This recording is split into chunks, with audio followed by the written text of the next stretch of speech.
Welcome to Women We Should Know with international speaker, mindset reset mentor, author, and your host, Leslie Michaels. With audacious honesty and candor, the Women We Should Know podcast presents the wisdom and life-empowering insights of women who are the embodiments of innovation and social evolution. Please join Leslie as she shares potent conversations that will inspire your personal and professional evolutions. Welcome to Women We Should Know.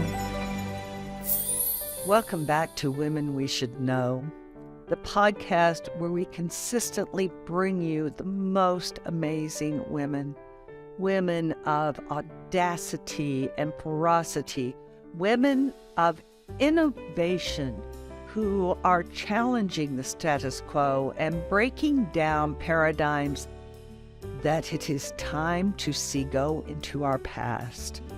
The most amazing thing about every single one of the women I have the privilege to bring on this show is that each of them leaves the light on. When they carve a new path, they leave the light on so that we can see where they've gone should we decide to follow that particular path. They are truly amazing. And I am thrilled to have today to introduce you to Kelly Ryan Bailey. She is an entrepreneur, a speaker, an investor, and a mama of three. She is on a mission to change the world by empowering individuals and organizations to discover fulfilling ways to work and live. A vitally necessary point of focus and passion. Kelly's most current startups are Foss Universe, Foss Capital, and World in 2050. She is also the Chief Innovation Officer for Diplomatic Courier. Additionally, Kelly is the founder of Skills Baby, the home of her podcast, Let's Talk About Skills Baby, and Got Skills.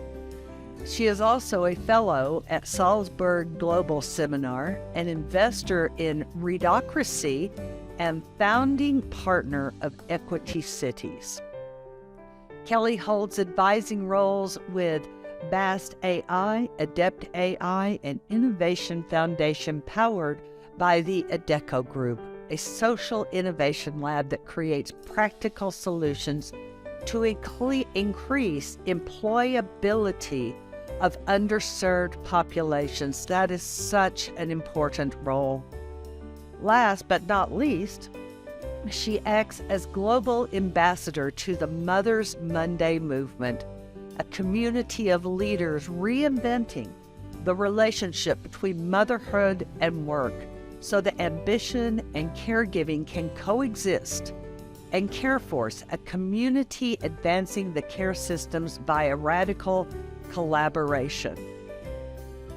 And then in the 32 seconds she has when she's not doing all that, she honors some of us by coming on our podcast and speaking with women around the world. So I am proud to introduce you to Kelly. And Kelly, I am so honored and privileged to have you on the show. Oh my gosh, Leslie, same. I know that people already know who you are on this podcast, but as you were reading out mine, first of all, I was like, thank you. And I just feel so good to just remind yourself sometimes that you're into all these things, but also so are you. And I just celebrate the fact that we're both two pretty awesome, badass women together today here, able to talk about this stuff. So I'm honored to be here. Thank you. Thank you. And we are representatives of the Badass Women Brigade today. I love it. I have a little tradition, Kelly. In the beginning of each episode, I love to ask my guests, what has already inspired you today? Well, I'll tell you what, I was really lucky to have my monthly call this morning that we call Sisters Unite. And it just so happens to be two true sisters in blood, and myself, who we call, I'm the soul sister of the sisters. And we are doing we are just amazing and good friends and supporting each other's journeys in health and wellness as well as in business. And today we sort of did a health and wellness, it's always a health and wellness check-in to kick off our call. And all of us it's like a way to just vent without any judgment, get angry at the things that are going on, whatever it is that you need to do. We can all also offer each other feedback or ask questions if we do need help. But when you can kind of just say, let me just have my moment to just say it all, yell it out, cry a bit. And then if I want feedback, I'll take it. But this is not that moment yet. So That is absolutely brilliant, Kelly. And so what lucky. I love about that is you're just saying it. Badass women do get angry. We do get sad. We get scared. So true. Yes. And having other badass women to share that with is what allows us to be who we are. It is. I mean, and then the second thing, which is I can't believe already today, it's only 11 o'clock-ish my time, but I've already been inspired multiple times. And today it was just when we first got on this call and had that chat too, it was like, there's so many amazing women out there making a huge difference. Sadly, we don't hear about all the things. Mm-hmm. And that's one of the issues that I might yell about sometimes. I'm like, why don't we know more about this? Right. Right.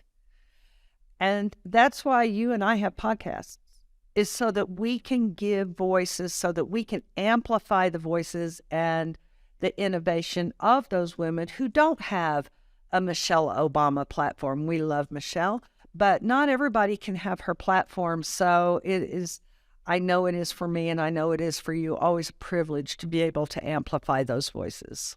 Same. Yes. Kelly, you have had the most interesting and sometimes circuitous, sometimes linear path in coming to the place where you are full-time, every day, helping moms, helping women, in so many crucial ways. Can you share a little bit of that story with our listeners? Because I believe it is both inspirational and aspirational. Well, thank you. That's so kind of you. And I used to be scared of sharing my story, but now I am really proud of sharing my story because us women, I tell you what, we are strong. Mm-hmm. We don't always know what we're capable of, but we truly are strong. And I will say that my journey is definitely a journey of challenges, maybe not as challenging as some people have had. But I have realized I wish maybe earlier in life that I was this strong, but I'm going to start at the beginning and just give a quick, because I think it all really helps when you're thinking about your journey. Yeah. I am the oldest of a modern family of 7. So I grew up going through a lot of family disruption. My parents were separated, back together, the whole thing, eventually divorced and remarried all before I left the nest. I welcomed a half brother and half sister when I was graduating college. And I'm also a stepmom. So I have 3 children of my own. And I am a stepmom of a son who is in between the ages of my half sister and half brother in their early 20s. So I've continued the trend of modern family. But needless to say, I grew up fairly traditionally. And although we didn't have a lot, we just said this before, I felt privileged.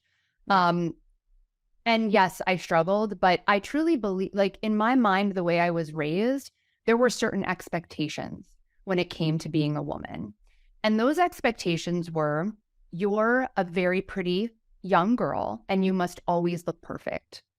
Mm-hmm. If that meant not eating, if that meant, exercising at 4 a.m., whatever that meant, you needed to do it, but it wasn't during the time that you needed to be pleasing everybody else in your life and not thinking about yourself, because that's very selfish and not ladylike. I thought my mom was a super woman. I mean, this woman did not need to sleep. You know, she ran marathons. She also, the original of us was 3. She was working. She was a single mother most of the time. And I thought, right, that's what I was aspiring to. I was like, oh my God, she's just so amazing in life. So I tried to be that. That's how I started my life. I tried to be that. Now, granted, I did go to college, so I'm a big person that talks about, be all about skills, right? But I did go to college. I looked very different from my peers in college. I was a working student.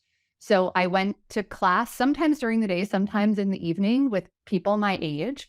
But besides that, I was working 4 to 5 part-time jobs. And so my mindset, as you might imagine, not that I didn't party and have a good time, but like my mindset was very different in school. I was like, well, this better count for something because I'm literally paying for it. Yes. And, when I came out into the world after school, I happened to graduate just months after 9/11. So obviously there was a little bit of an economic situation going on in the world at that time. My family and community, because I grew up in New Jersey, the right outside New York City, were massively affected. So there was a lot of things happening. Job opportunities weren't as strong. But I quickly realized in those first few years that I was like, whoa, what everyone tells you life is supposed to be like, including trying to be this special superwoman that I think I'm supposed to be, is exhausting. I mean, I was so tired. And I thought, I just felt like when you just feel like, I don't know what my passion is. I don't know what I want to be anymore. I feel like I'm working in this job that I hate. I'm not able to get promotions because I don't have the right degree, yada, yada, yada. So why don't I just get married and have kids? Right. I'll just be a mom and a wife. It's fine, right? Sure. And so guess what? Also, my body has a hard time with pregnancy. So to have my 3 children, I went through 10 years, 9 pregnancies, high-risk pregnancies, 10 weeks on hospital bed rest, IVs, all the 3. I had to walk around with stuff for the entire of the 3 pregnancies that were great. I'm so grateful for my children, by the way. I say all of this just to say, hey, we go through all of this hard stuff.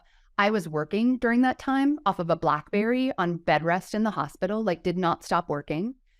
I was working at the time also for startups that didn't have great health insurance, that didn't offer any leave for having children. Right. So that no one could travel back then and pump and keep your stuff, right? None of the stuff existed that existed today, which I'm so grateful for. But that was what it was like for me. And I just, I went to this point in my life, you guys, where I just totally burnt out. I couldn't go anymore. And I was 36 years old. My son, the youngest, had just turned, he wasn't even 1 year old. Actually, it was before that. And I honestly was like, is this what it's all about? Is this life? Because all I'm doing is everything for everyone else and not for myself. Right. And my mother did me the most beautiful favor in which, first of all, she would come over and just help me with the kids. Even though she had her own life going on, she would just come over, take those babies and be like, you just, in one of those moments, a few months into this, I was hysterically crying. The kids were late to school yet again. The baby's crying. I can't get up. And I'm like, and she comes over, she looks at me and she's like, you're a mother now. Snap out of it. And she slapped me so hard across the face.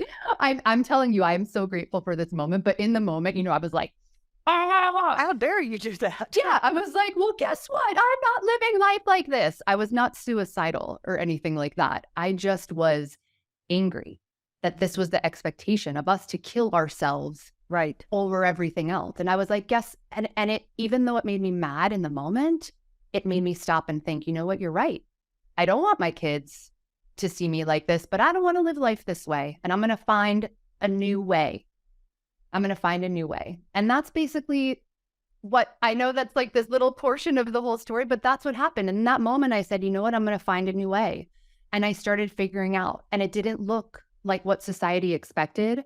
My professional life didn't look like what society expected, but I also was hell-bent and determined to like help other women and especially mothers and young girls maybe get through this and find that aha moment way before I found it. Right. I'm still on a lifelong journey of it. So don't get me wrong. It doesn't just happen once. Right. But I would love for them to have that kind of confidence to be able to say that when they're just starting their life. Absolutely. That is a wonderful story. Thank you for the vulnerability to share that story. So many of us grew up with moms who were still living the superwoman illusion. And I am so glad Superwoman died. It's just not good for anyone, not good Me too. for anyone. One of the things you spoke about is that you didn't know what your passion was, you didn't know what your mission was. And so then you got rolling. But then you had that crash, which your mother helped you out of. And I want to touch on that. So many women think they have to have one passion, they have to have one mission, and it's going to carry them through life. No, just as we grow, we have different evolving passions, evolving missions. How do you support women, having been through this yourself, how do you support women to come to terms with the fact that, okay, it's going to change now, and I don't know what it's going to look like, but I'm going to stay on the path? Man, I mean, it's so funny because I do talk individually with a lot of women. That is not actually one of my businesses or a way that I make money or anything like that.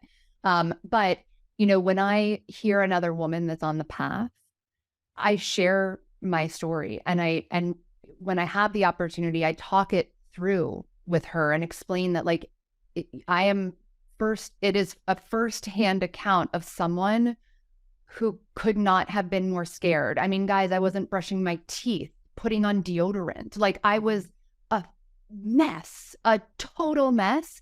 I was scared to death. I truly thought I would go bankrupt. My husband was going to leave me. I mean, when I tell you life was a massive amount of a mess and I felt like I was a horrible mother, everything was horrible. And I was scared to death. But honestly, it was the crossroads that I found myself at was keep going this way.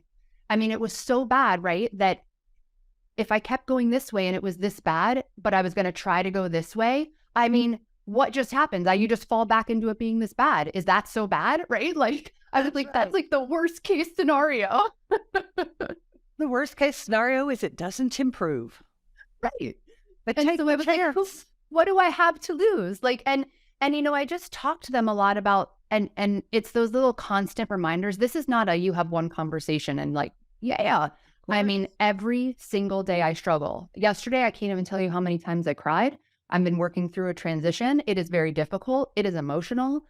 I have to remind myself constantly. I have to relearn constantly, unlearn yet again the things that I've thought I already unlearned to keep going. And really, it's just those surrounding myself with the kind of people that are the kind of people that not only do I aspire to be, but also have a lot of the same, we're supporting each other. We want to see each other grow. We're empowering each other. We're not trying to climb and step over each other and hurt each other because we need to win. It's collaborative. It's not competitive.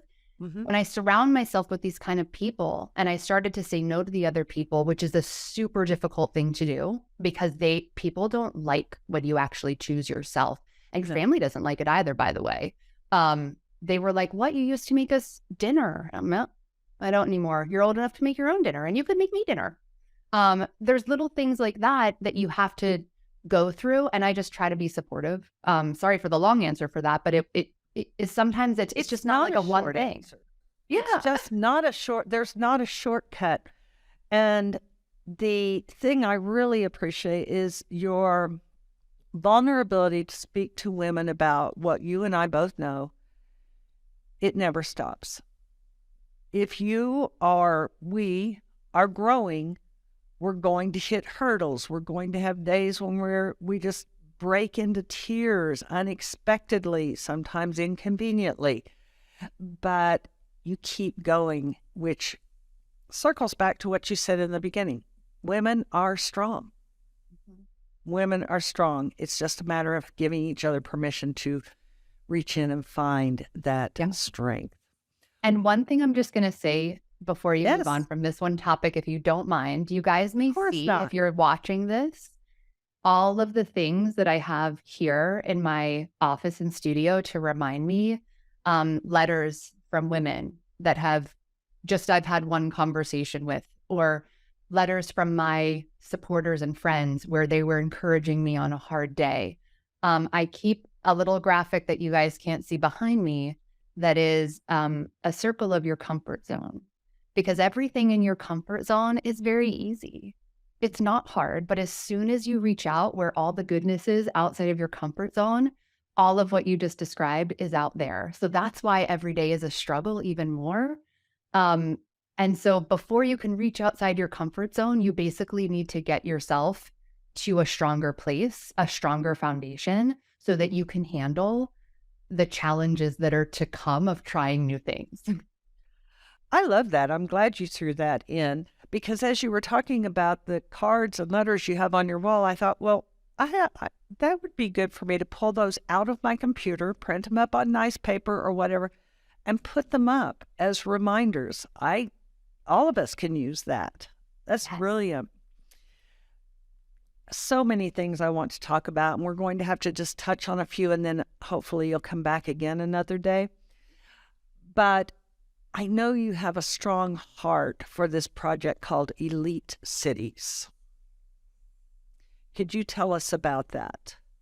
I would love to. So, and it's actually called Equity Cities. Oh, Equity Cities. No Thank you problem. for correcting me. No problem. And actually, the thing is, all of my work, and some people, I often say, like, all of the things that I'm involved in, I just want everyone to know, if they haven't already figured that out, I am not a superwoman. I am not trying to be. I am actually careful about offering too much time. But Equity Cities was one of those things where a lot of times I'm just like helping build a foundation of something to go off and live its own life. And this was definitely one of those moments. And it really is about creating the connection in a community between potential jobs. So companies that are looking to hire people, educational institutions to upskill or reskill people, and then the government, so that all of the policies, procedures, processes around helping people find work, and what we call in my industry building out a talent pipeline, can exist. Because what that does is it creates a prosperous economy. It means that there's more job opportunities, but they're not just the kind of job opportunities that are crap. They're like job opportunities that are giving you a family sustaining wage. And you are also able to move up in those jobs and keep growing in those jobs, and help those companies understand that just because you don't have the right education, that doesn't mean you're highly qualified. So that is just such a beautiful, and there's multiples of those that I've been involved in, but now it's like off on its own, living with another consulting company and being like out there helping communities. In fact, it's working on a project where I live in Charleston, South Carolina right now. I love that, because wherever we build truly valuable work environments, we build a stronger access to good mental health. And that is an important topic that we're finally becoming able to speak about out loud. So I love that you are one of those warriors out there forwarding those intentions. Thank you, Kelly. Thank you. As you work with women in 10, 12, I don't know, 400 different ways, what are, if you would be so kind as to share with us, what are 3 actionable takeaways that you could share with our listeners of how to find that strength, how to make those transitions, and how to keep going and set down the superwomen? Okay. Well, reading is such a huge part of the way that I was starting to help myself come out of the darkness, is what I like to say, like into the light. And finding books that really speak to some of the things you're working on, especially books that are written by women or others that have been in a, because it's so much easier to help yourself when you're able to hear it from someone that has had a similar experience. So some of the books that I would recommend off the top of my head is one by Mel Robbins. I think it's called The Five.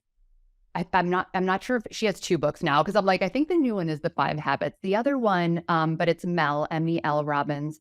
It was about getting out of bed. So I was at the point where I couldn't get out of bed. 5-second rule. Yes, thank you.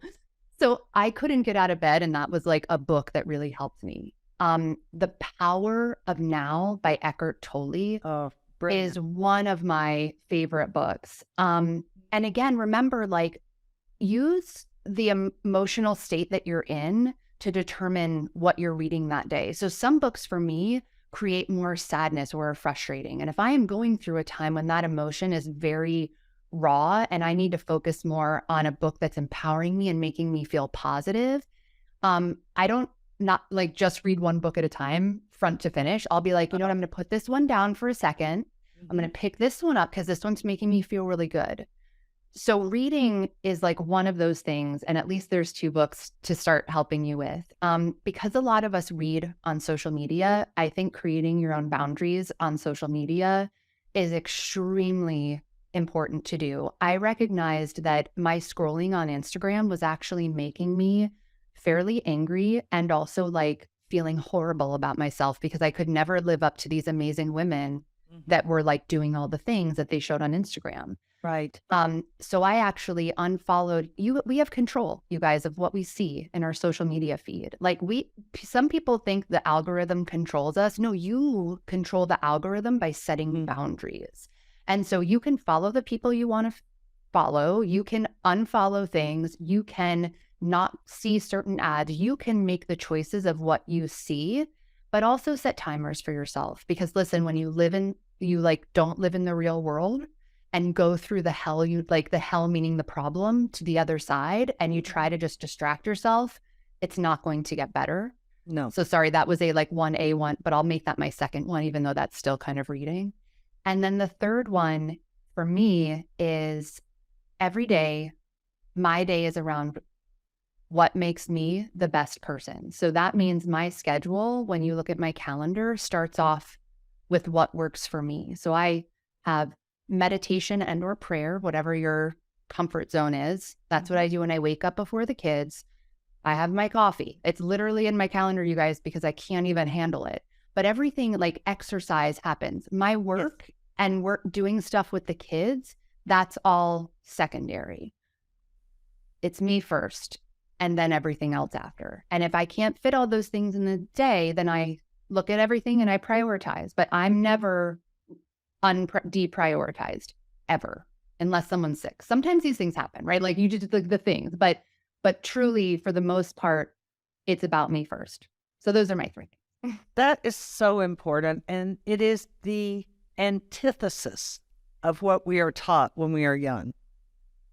Now, fortunately, Gen Z is getting a little bit of a different education, and Gen Alpha is getting a significantly different education. But for the most part, the people we interact with are boomers, such as myself, or Gen X, and there's still that prevalence of you get the leftovers. So I really appreciate you speaking to we come first. I get that completely. I come into my office 2 hours early, and I have workout equipment and gym clothes here. Yeah. This is my haven for 2 hours before I start working. It's really important. I love that. And the other thing I really appreciate you mentioning is the fact that you were looking at these women on Instagram and having to defollow because you were moving into comparison. I have days where I scroll by Viola Davis as fast as possible, because if I read that, I'm going to think, well, I didn't I didn't level up again. I think she's amazing, which is Oh. why I follow her. Yeah. But it's also how I can use what she says against myself. And it's really important for us to. So thank you for that. One of the things I know you speak to often to women is don't be afraid to ask for help. Don't be afraid to seek out resources.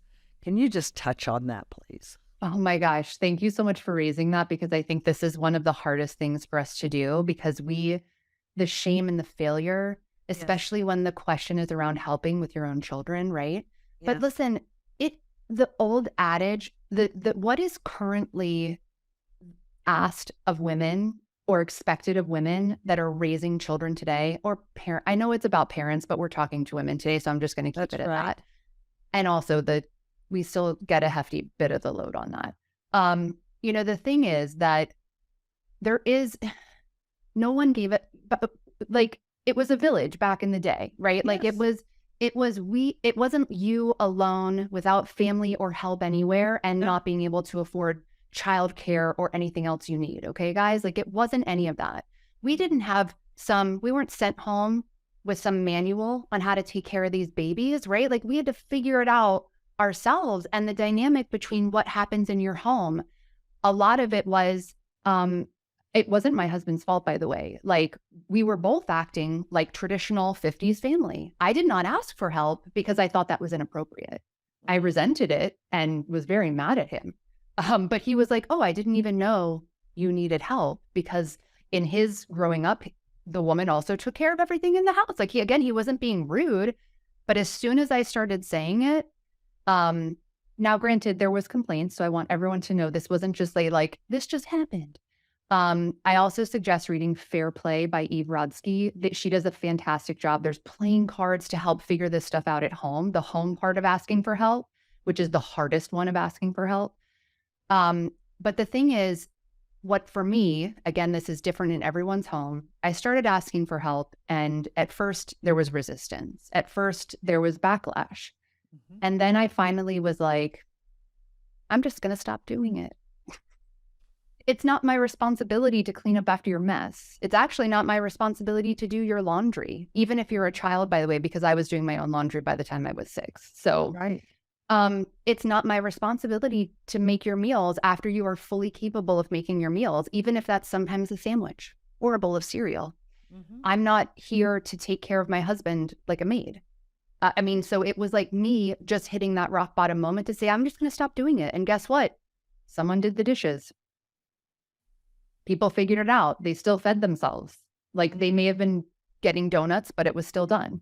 So that is, for me, originally asking for help was very difficult, but now it is just a said and done. Again, I've fully taken on I'm first. And if that means I need to ask for help, because these are things that really they're asking you for help, by the way, and there's just too much on our plate. Asking for help at work, all the same. You are not supposed to know everything. This does not make you less than. No. Never makes you less than. Actually, asking for help and dividing and conquering makes things go faster. And we are uplifting and supporting and empowering and giving opportunity to other women in doing so. And then there's another point that we don't want to overlook.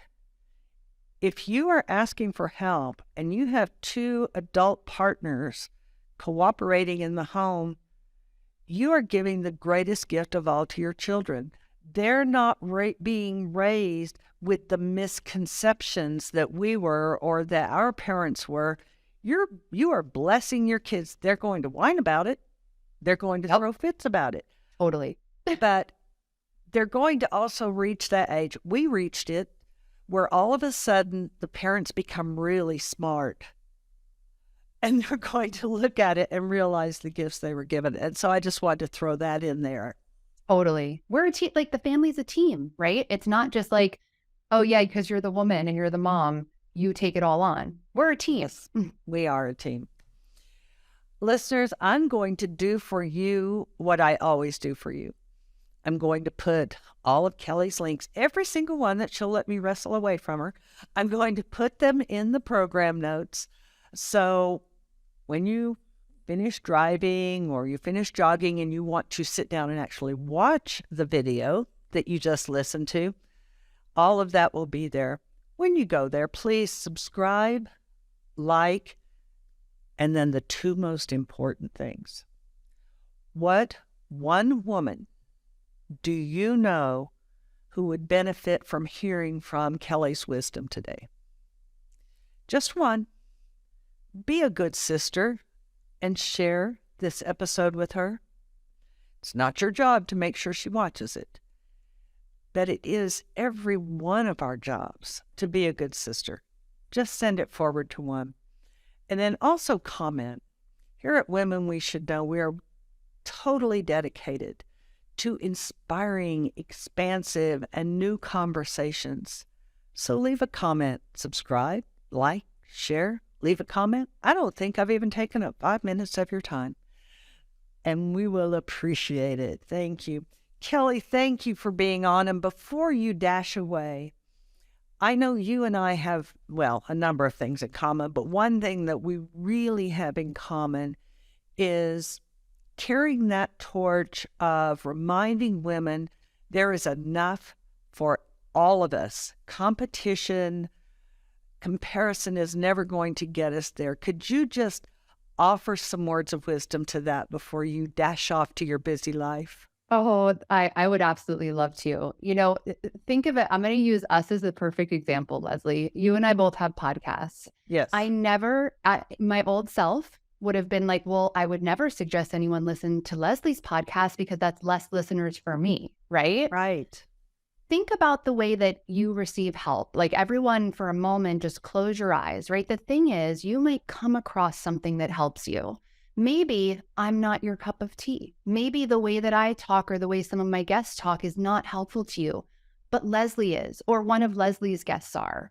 Mm-hmm. You never know how someone can help. And guess what? Because Leslie will come and be on my podcast now. So we've both been able to offer an opportunity for each other to get our voices out to new women that haven't heard from us before. And maybe, just maybe, we will be able to help them, because much like you just described with those comments, Leslie, what means most to me about talking about these things out loud is when I get those occasional messages. I'm not someone who gets a ton of messages, I'm not famous, guys, right? But when you get that one message here and there where you have made an enormous impact in the life of a woman and she tells you, and you are just like, I never knew that one thing was going to help someone. So anyway, that being said, I know that sometimes our natural inclination is to think like, no, I will lose out. Actually, we will all get more. I promise. I'll get more. I'll get more.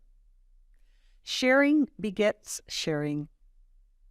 That's what I've discovered. Yes. Kelly, it has been such fun and such an honor to have you on here today. Thank you. Promise me you'll come back.